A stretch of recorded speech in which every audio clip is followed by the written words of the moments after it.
College football. I bet you think we'd never lead with that. We never talk college football, well, not much on the show, but Steve Deace, obviously a great host, made the movie Nefarious, best-selling author.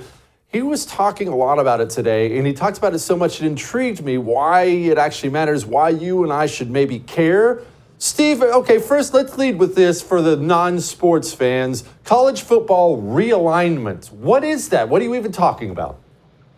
What's happening is you're watching a bunch of giant corporations called conferences in college football are consolidating into mega corporations. Does that storyline sound familiar to you at all, Jesse? Do you work in an industry at all where maybe this occurred in a previous era to try to hold off technological advances and rather than admit certain free market realities? What's going on with college football is a metaphor for what's happening on an institutional level altogether. From 1984, when the Supreme Court said that the NCAA could no longer regulate who was on TV and how often that was antitrust, from 1984 until 2014, with the advent of the college football playoff, few pursuits in America better exemplified free market principles than college football. Everybody was making money hand over fist. There was innovation. There was diversity. Every conference had its favorite broadcasters and networks. Even on the field, the schematic differences. You go back and watch, black and white footage of the game pre and post World War II. Everybody's running the same offense. Now there's a lot more diversity and innovation, both in terms of the corporate structure and also the on the field product. It becomes the second most popular sport in America. And then in 2014, it decides we need a real playoff.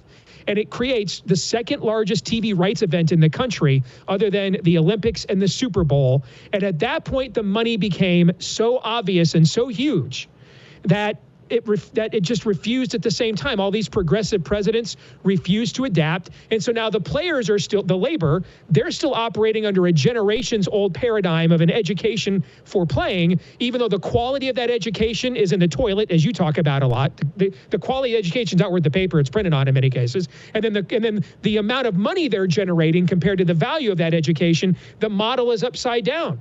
And so the same presidents who pay Bernie Sanders $50,000 to come in and go on and on about injustice don't want to advance or evolve the business model of the players at all. This allows the hard left media to pick these players as Che Guevara testimonies. And so now they're all victims, even though, yes, they deserve more. But let's face it, these guys are living a charmed life compared to everybody else on these campuses. But now they're all victims. And so this entire thing now is caught in the nexus of hard left media that doesn't believe in reform, that doesn't believe in polishing stained glass windows, but destroying them. Only the most radical solutions will work. And the fact that it believed it could ignore free market economics for so long. At the same time, there's technological innovations with streaming. What's happened here is a metaphor for what is happening in virtually every other sector of our economy and culture. And college football is just maybe the most high-profile example of it. Okay, well, so we can better understand how it's going to end with the other parts of our culture. How does this end for college football, Steve?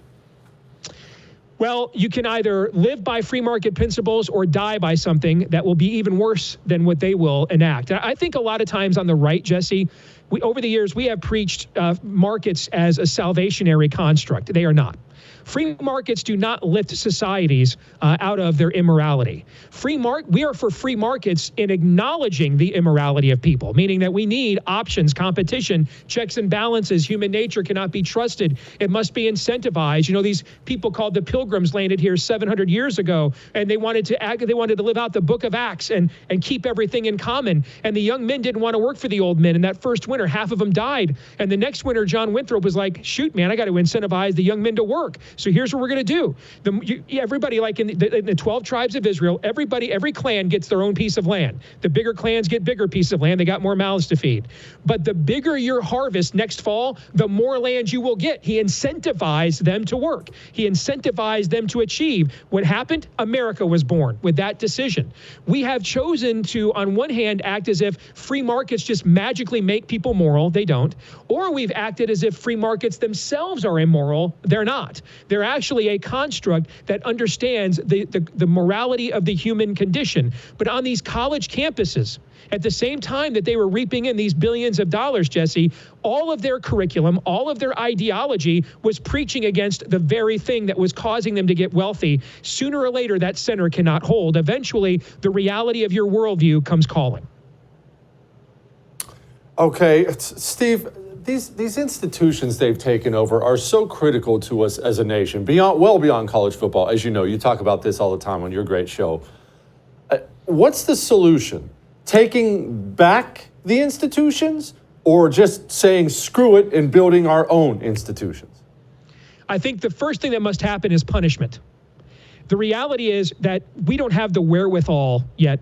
There's a few companies, and they advertise a lot on shows like you and I, that are at the trailblazing edge, the dawn of the birth of a parallel economy. But we don't have a generation to rebuild these things. I mean, the clock here, this thing called America, is ticking right now. And so what we need is something that would shock the system. What we need is to punish people for doing bad things. For example, the conversation that was held last week, we have to understand that a generation of young people were essentially victims of predatory lending, told they had to go to college or they were less of a person, and now they've got degrees that mean nothing and all kinds of, and that is if they have one, and all kinds of debt they can't pay back. Now, we can't just pay off their debt because that makes the people who did pay their debts subsidize them as well. So who should pay? Make the universities pay. Put it on them. These are now liens against, you want more funding? You want more funding from the state? These are liens against that. You're going to pay. These are offsets. We need to start punishing people for poor behavior. That's the number one thing that has to happen. The idea that we have a generation now to just go out and build our own thing, I wish we did. This is something we should have started 20 years ago. We don't. These institutions, they're like tumors. They metastasize. They're too embedded in the culture. We need to come up with remedies now that make punishment happen so they fear making poor or immoral decisions. Steve, I was thinking about this the other day. I was actually talking about this last week. I was thinking about the old Terry Tate commercials. Do you remember the Terry Tate office linebacker commercials, the Reebok ones where the linebacker would run through the office smearing everybody on Sundays? And they were like the funniest, greatest things ever. And I was talking to my kids about this, and I pulled them up on YouTube, and I was showing my kids, I said, I just want you to understand, this used to be entertainment in this country. This used to be sports. Like, you could sit down and I could go get some chicken wings while you watch the commercials on a Sunday. And I thought about this weekend. The women's soccer team crapped all over America and lost. NASCAR is, of course, in the news because one of their drivers liked some offensive George Floyd meme. I want my kids to have that again, to have what you and I had. And it's gone. But it's freshly gone. So can we get it back? Only through punishment. People have to feel the sting of bad decisions. If they don't, you and I know this as parents. You and I know this as entrepreneurs with our own shows in this space. Whatever you incentivize, you will get more of. Whatever you de-incentivize, you will get less of. Right now, there is really, outside of a few examples, like what's happening with Bud Light and a few other things, there are no real examples of people being punished for bad behavior. And until that changes, you're just going to get more of this. He is Steve Deace of the Great Steve Deace Show. Thank you, brother. I appreciate it. You bet, brother. Thank you. I have great news. If you enjoyed that, I have a YouTube channel you can subscribe to. Whatever I do, it'll be right there on YouTube. So go subscribe today.